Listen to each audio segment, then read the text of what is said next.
பனிமலை பயணம். ஓர் அடர்ந்த காட்டில் நரி, மான், ஓநாய், வரிக்குதிரை ஆகியன நண்பர்களாய் ஒற்றுமையுடன் வாழ்ந்து வந்தன.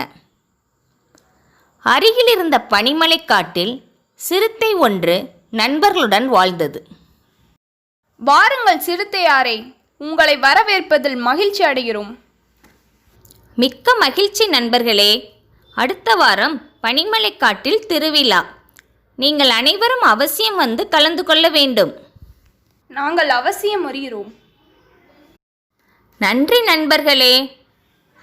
அனைவரும் ஒரு படகில் புறப்பட்டனர்.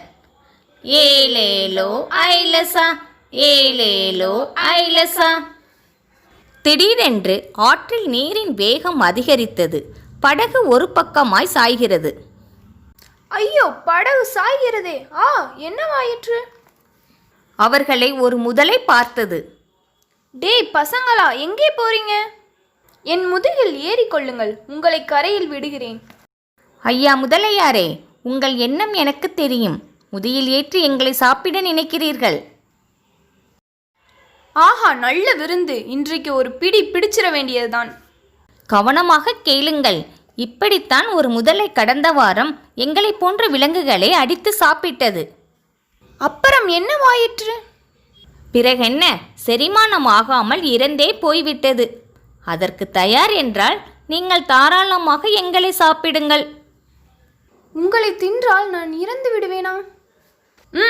அதை பிறகு பார்த்து கொள்ளலாம். இப்பொழுது பசிக்கிறது, இதோ சாப்பிட போகிறேன்.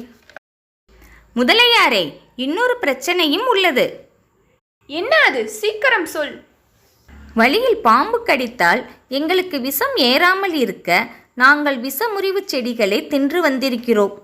அதனால் எங்களை யார் கடித்தாலும் அல்லது நாங்கள் யாரை கடித்தாலும் அவர்கள் இறப்பது உறுதி. இதோ இந்த மீனை கடிக்கிறேன். அது இறந்து விட்டது, பார்த்தீர்களா? ஐயோ, ஆளை விடுங்கள், நான் போய் விடுகிறேன். அப்படி ஓடு. நரியாரே, உங்கள் தந்திரத்தால் எங்களை காப்பாற்றினீர். ஆற்றில் நீரின் வேகம் குறைந்ததால் பனிமலை பயணம் தொடர்ந்தது.